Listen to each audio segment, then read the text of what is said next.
Lane Kiffin has built his reputation at Ole Miss, but could his explosive offense and swagger actually fit New York? To be honest, I don't know myself. He's been a head coach before. It's not like he hasn't been a head coach before. And I think that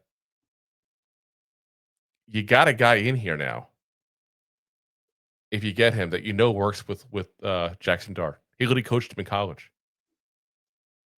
And that's where I think the big thing is with the whole Lane Kiffin connection. Now, Lane Kiffin has already said, by the way, New York's too cold. He wouldn't want to coach here. He's already said that. But you know what all of a sudden changes opinions like that? Bread. That's money. It's not bread. Yes. Well, there's not enough carbohydrates in that paper. Well, listen, if it was actual bread, everybody want to coach New York because we all know the New York area has the best baked goods you'll ever get in your life. Yeah. Again, head coach since 2020 with Ole Miss, former coordinator for Alabama from 14 to 16, USC head coach 10 to 13, is head coach at Tennessee back in 2009, was the Oakland Raiders head coach 2007, 2008. And of course, comes from a family of NFL coaches. His dad, Monty Kiffin. Monty Kiffin was an amazing defensive coordinator. And, I see James in there. James Cannon in the house here. I see you in there. He could probably tell us some about Monty Kiffin.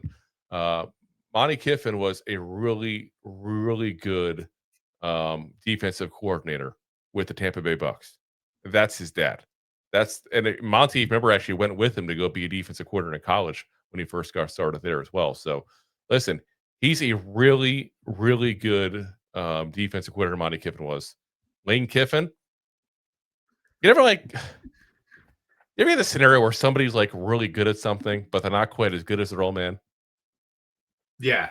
That's what I feel like Lane Kiffin is. Like, I think this is a stay in your lane. Like, your lane is college. Not everybody that succeeds in college succeeds in the NFL and vice versa. Looking at you, Bill Belichick. But Lane Kiffin has done pretty well for himself in college. And let's be honest, he's going to have pretty much his pick of whatever school he wants to coach at. I don't think that Lane Kiffin is going to come to the NFL, not get paid as much because the NCAA is going to, whatever team's going to probably give him more money. And I don't think he's going to take that kind of job with that kind of risk where he can get much more money. I was going to say, I don't see it. You can have Lacey as a college coach and make probably double the triple amount of money. Yeah. Why? What? Partying up at the sorority houses and let's go win a couple. Let's be in the running and be in the playoffs nonstop. Let's make triple amount of money and have family security, or let's take another risk in the NFL where you already failed twice as a head coach. And I'm going to say this. I don't know. People aren't going to like this necessarily. Jackson Dart, just based on how he's playing right now in the NFL, Jackson Dart, point blank, should have been better in college. Yeah. Jackson Dart looks like the clear best quarterback out of that draft class. Again, it wasn't a great draft class for quarterbacks. I'm not trying to hype it up like that. But this wasn't the Kenny Pickett, Malik Willis draft class either. Like, it wasn't that bad. But he looks like the clear best quarterback to come out of this draft here. And I think full on, he should look better in college.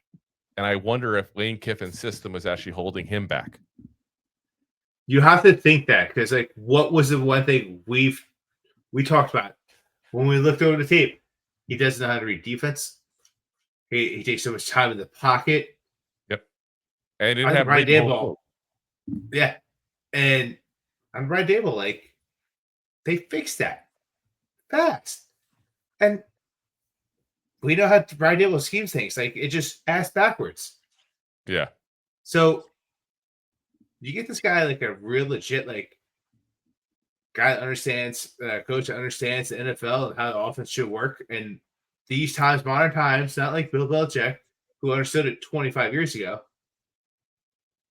We have a situation in Dart that could be a really, really good quarterback for years to come.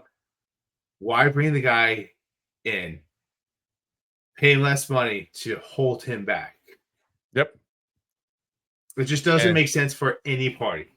And real quick, I see people now talking back and forth what I said about the whole college thing. Jackson Dart you should give credit to point blank to Lane Kiffin for developing him in college. But his offense in Ole Miss is very much one side of the field, one target, move on.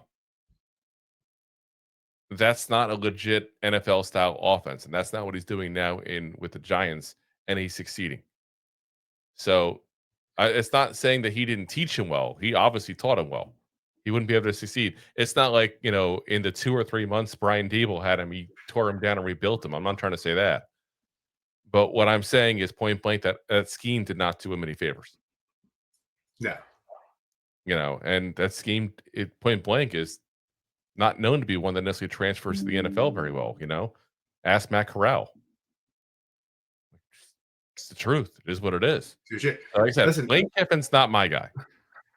And Dart's the development of Dart, like just to get outside the pocket and just advance field. So advance the field.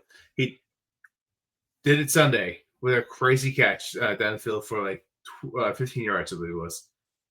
Ran to the side like 10 yards out of the pocket and just threw the ball on a sidestep.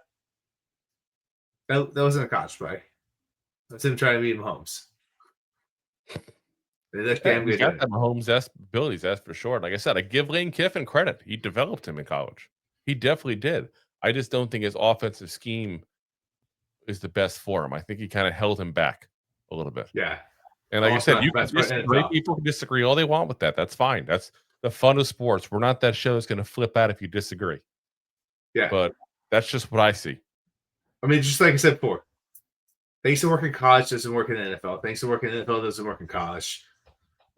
And that's one of the schemes that may work in college, but it's not going to work in the NFL. Yeah. Thanks for watching. Like the show? Of course you do, or you would have turned it off by now and not be hearing me. There are plenty of ways to support the show.